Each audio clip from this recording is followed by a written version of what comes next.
बिस्मिल्लाहिर्रहमानिर्रहीम। अस्सलाम वालेकुम। जैसा कि हमारा एक वीडियोस का सिलसिला चल रहा था, तो आज काफ़ी उसके बारे में रिकमेंडेशंस भी आई थी। टॉपिक जो कि था हमारा डिप्रेशन के बारे में। तो ये छोटी छोटी 2-3 वीडियोस पे मुश्तमिल होगा, जिसमें से हमें पहले देखा होना चाहिए कि स्ट्रेस अवॉइडेंस क्या है। यानी स्ट्रेस जो हम लेते हैं, ज़ाहिर है वो स्ट्रेस जो है वो ही आगे बढ़ के और डिप्रेशन में लीड करता है और डिज़ास्टर बन जाता है। तो उसके लिए एक मैं आपको छोटा सा किस्सा सुनाता हूँ। काफ़ी पहले की बात है ये, 1970s की, 60s या 70s की बात है। और अभी मुझे इसका रेफरेंस याद नहीं है, जो कि मैंने कहीं पढ़ा था या किसी ने सुनाया था। तो अमेरिका के अंदर एक आदमी था मिडिल क्लास का, जो कि रहता था शहर से बाहर। और एक जगह थी जहाँ, क्योंकि वो उस वक्त वो जगह उसको सस्ती मिली, तो क्योंकि वो मिडिल क्लास से ताल्लुक़ रखता था, तो उसने क्या किया कि अपनी जमा पूंजी सारी मिला के और एक अच्छा घर बनाया, जिसमें काफ़ी इसमें लकड़ी इस्तेमाल करके, और खूबसूरत सा अपनी फैमिली के लिए घर बनाया। अब ये जो घर था वो उसकी पूरी जमा पूंजी थी, और उसी जमा पूंजी पे वो अपनी ज़िंदगी गुजार रहा था। तो एक दिन अचानक उसका कहना था कि मुझे एक ख़त मौसूल हुआ। जब मैंने ख़त खोला तो उसके अंदर एक सरकारी नोटिस था, और उस नोटिस के अंदर ये लिखा हुआ था कि ये जो घर जिस ज़मीन पे बनाया गया है, बदकिस्मती से ये ज़मीन लीज़ नहीं है, और हुकूमत इस जो है सूबे की या इस रीजन की, वो ये चाहती है कि ये ज़मीन वापस ले ली जाए, क्योंकि ये या तो आप इतना ज़्यादा अमाउंट पे करें, या आप उस ज़मीन जो कि लीज़ नहीं है उसको छोड़ दें। तो ये 17-18 जो भी उस एरिया में मकान थे, ज़ाहिर है थोड़ा सा शहर से बाहर थे, तो बड़े बड़े मकान बने हुए थे, तो उनको ये नोटिस मिला। अब चूँकि इसके ऊपर एक बहुत बड़ा आफत गिरी, इसके ऊपर एक बहुत बड़ी आफत गिर गई कि एकदम अचानक किस तरह से मैं ये सह पाऊँगा। मेरे छोटे बच्चे हैं, मेरी फैमिली है, मेरे जमा पूंजी है, अपनी मेहनत से मैंने गैरेज बनाया है, मैंने घर बनाया है, मैंने उसमें गार्डन लगाया है, उसमें मेरे दरख्त हैं, और मेरा स्टोर रूम है, मेरे गाड़ियों को रिपेयर करने का गैरेज है, वुड वर्क्स का बनाने का एक छोटा सा कमरा है, और स्टोर रूम है। ये सारी चीज़ें मैंने अपनी मेहनत से बनवाई हैं या बनाई हैं, तो आहिस्ता आहिस्ता करके तो अब मैं इस घर को कैसे छोड़ूंगा, मेरे पास तो कोई और चीज़ है ही नहीं। तो उसका कहना था कि मैं इतना परेशान हुआ कि मुझे दुनिया अंधेर लगने लगी, ना मुझे खाना अच्छा लगने लगा, और न मुझे घर वालों के साथ लड़ाइयाँ होने लगी, और स्ट्रेस इतना बढ़ने लगा कि आहिस्ता आहिस्ता इसकी बर्दाश्त से बाहर होने लगा। तो उसको 2-3 दिन तो ये अपने स्ट्रेस को या प्रेशर को बर्दाश्त करता रहा। उसके बाद जब देखा इसने कि ये आहिस्ता आहिस्ता बढ़ रहा है, तो इसको और कुछ और समझ में नहीं आया। इसने अपने एक जो सबसे अच्छा इसका दोस्त था उसको कॉल की, उसको कहा कि देखो बात ये है कि मेरे साथ ये डिज़ास्टर हो गया है, मैं अब क्या करूँ, मैं परेशानी अपनी झेल नहीं सकता, मुझसे ये स्ट्रेस अब बर्दाश्त नहीं हो रहा। ऐसे नहीं कि ये किसी और चीज़ में कन्वर्ट हो जाए, जैसे कि आजकल हम बात करते हैं डिप्रेशन हो जाता है।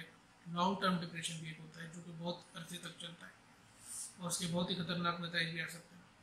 तो उसने उसको कहा ठीक है, अब तुम इसके बारे में क्या कर सकते हो। उसने कहा देखो, कर तो मैं कुछ नहीं सकता, सिर्फ मैं एक रिक्वेस्ट या एक अपील कर सकता हूँ, जो कि मैं कोर्ट के अंदर करता हूँ, या इस बिल्डिंग कंट्रोल अथॉरिटी जो भी है उनको मैं एक एप्लीकेशन लिखता हूँ कि मैं इधर 37 या 30 साल से या 25 जो भी साल से रह रहा हूँ, और मुझे जो है इस्तेस्ना दी जाए या हमें लीज करके दी जाए ज़मीन। हम रिक्वेस्ट करते हैं, हमारे घर है, हमारे बच्चे हैं। उसने कहा ठीक है, ये तो लीगली आप कर दें, पर इसका चांस क्या। इसने का चांस तो पता नहीं है कुछ भी, कि बहुत कम हो सकता है। इसने कहा अच्छा, एक कोई और ऑप्शन। उसने कहा कुछ और भी नहीं है। उसने कहा फिर ऐसे करो, अब वो उसको दोस्त ये नहीं बोल सकता कि परेशान होने का कोई फ़ायदा नहीं। उसने कहा एक आम तरीका करो कि एक कोई भी डब्बा उठाओ। तो ये अपने स्टोर में गया और टेन का एक डब्बा उठाया। जैसे पहले बिस्किट ज़्यादातर आपने भी देखे होंगे, पुराने जो डब्बे होते हैं वो टिन के डब्बे आते थे बिस्किट के। तो बिस्किट का एक खाली डब्बा था, छोटा सा डब्बा था स्क्वायर। उसने उठाया और उसने कहा ठीक है, अब ऐसा करो कि एक पर्ची है, पर्ची निकालो, पर्ची पे उस पर लिखो जो तुम्हारी परेशानी है। इसने वो परेशानी लिखी कि मेरे साथ ये मसला है, मैं परेशान हूँ। इसने कहा पर्ची डब्बे में डालो और डब्बा तुम रख दो कहीं पे। इसने कहा ठीक है। इसने ये परेशानी डब्बे पे लिखी और ये अपने कहीं स्टोर रूम या अलमारी में कहीं भी रख दिया। अब कहानी यहाँ पे ख़त्म होती है, और यही बंदा जो अपनी कहानी बता रहा है या लिख रहा है, उसने 6 या 7 साल के बाद अचानक वक्त चेंज होता है, 6-7 से 7 साल के बाद की बात आती है कि यही बंदा एक दिन अपना स्टोर साफ कर रहा होता है। तो स्टोर साफ करते करते जब वो अपनी कोई चीज़ ढूंढ रहा होता है तो अचानक कोई चीज़ इसके पैर पे गिरती है। ये जब देखता है पैर पे तो वो टिन का डब्बा होता है। इसको याद आता है कि ये कौन सा टिन का डब्बा था। इसने जैसे ही उठाया तो उसके अंदर से एक पर्ची निकली।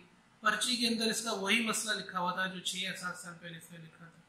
तो इसने उठाया और मुस्कुराने लगा और उसके बाद ये लिखता है कि मुझे खुद पे हंसी आ रही थी कि जिस चीज़ के लिए मैं परेशान हूँ, जिस चीज़ के लिए मैंने इतना स्ट्रेस लिया, जिस चीज़ के लिए मैं परेशानी में जाने वाला था, मैं लड़ाइयाँ लड़ने लगा, मेरी ज़िंदगी जो है वो मुझे लग रहा था कि ख़त्म हो रही है, मेरी पूरी जमा पहुँची जा रही है। हुआ क्या?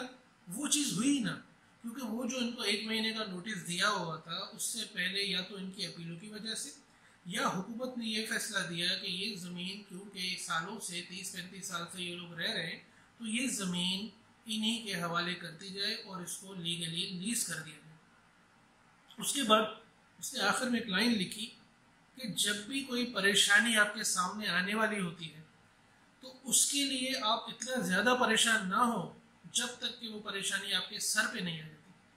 और बिल्कुल अगर हम अपनी ज़िंदगी में आज नज़र दौड़ाएं थोड़ा सा तो हम देखेंगे कि हमारी जो ज़्यादातर परेशानियां हैं उसमें से काफ़ी परेशानियां ऐसी हैं जो कि अभी आई नहीं हैं, पर हम पहले से इतना परेशान हो जाते हैं कि जिसकी वजह से हम पहले स्ट्रेस में जाते हैं। स्ट्रेस से लेकर आहिस्ता आहिस्ता हम बीमार होना शुरू होते हैं, वो डिप्रेशन में कन्वर्ट होता है, डिप्रेशन से होकर वो लॉन्ग टर्म डिप्रेशन या डेंजरस किस्म के डिप्रेशन में कन्वर्ट हो जाता है। तो इसमें से हमें जाहिर ही होता है कि कुछ परेशानियां ऐसी हैं, आप अपने अंदर जाके, आप अपने अराउंड में जाके तो बहुत सारी ऐसी चीज़ें होती हैं हमारे मुआशरे में जो कि अभी वुकू पजीर नहीं हुई है, यानी कोई हैपनिंग नहीं हुई, पर हम उसका इतना ज़्यादा स्ट्रेस लेते हैं। और हो सकता है, देखें 50 हर बात का चांस अगर आप न्यूट्रल होकर देखेंगे तो 50-50% होता है। तो 50% हमारे पास ये चांस है कि वो परेशानी नहीं आएगी, 50% ये चांस है कि वो परेशानी आ जाएगी। अगर वो परेशानी पहुंची नहीं हमारे पास तो वो जो हम परेशान रहे कुछ दिन वो किस खाते में गया। इसका मतलब है, मेरे कहने का ये मकसद नहीं है, जब हम स्ट्रेस लेते हैं तो कभी कभी जो लिटिल या स्मॉल या शुरू का स्ट्रेस होता है वो हमें मोटिवेट भी करता है। अगर हम स्ट्रेस नहीं लेते तो हम कोई अच्छा काम करते भी नहीं है, पर स्ट्रेस का लेवल होना चाहिए। आपने स्ट्रेस लिया, उस स्ट्रेस का ये हुआ कि आपने उसके वजह से मोटिवेट होकर कोई काम किया, इस लेवल का स्ट्रेस ठीक है। पर ऐसा स्ट्रेस जिससे आपका खाना पीना हराम हो जाए, नींद हराम हो जाए, उठना बैठना हराम हो जाए, जो कि आगे जाके डिप्रेशन में कन्वर्ट हो, इस तरह का स्ट्रेस हम क्यों लें जो चीज़ अभी तक हुई नहीं। तो मैं इस छोटी सी वीडियो में ये कहना चाहूँगा कि आप खुदारा ये करें कि जो भी आपको परेशानी होती है बिल्कुल उसके लिए तैयार रहें, पर जब तक चांस है कि वो अभी तक शुरू नहीं हुई, जब तक आप खुद के हवास कंट्रोल में रखें और इस चीज़ पे बहुत ज़्यादा ना सोचें। हाँ, अपने टाइम के लिए या बुरे टाइम के लिए अपने आप को प्रिपेयर करना, तैयार करना लाजमी है, और उसका मकसद ये नहीं है। हाँ, अगर वो चीज़ हो जाती है तो फिर हम अगली वीडियोज़ में जो सीरीज़ में है पर्सनैलिटी डेवलपमेंट में, उसमें हम आएंगे कि स्ट्रेस, आज मैंने थोड़ा सा स्ट्रेस में बात की, उसके बाद अगली वीडियो होगी एक छोटी थी जिसमें होगा कि डिप्रेशन के कैसे हमें मालूम हो कि हम डिप्रेशन में जा रहे हैं और क्या उसकी वजूहत होती हैं, और एक लास्ट वीडियो होगी छोटी सी जिसमें यह होगा कि इसका सद्देबाब क्या है, किस तरह से हम खुद को बचा सकते हैं और हम किस तरह से एक अच्छी ज़िंदगी गुजार सकते हैं। बहुत शुक्रिया।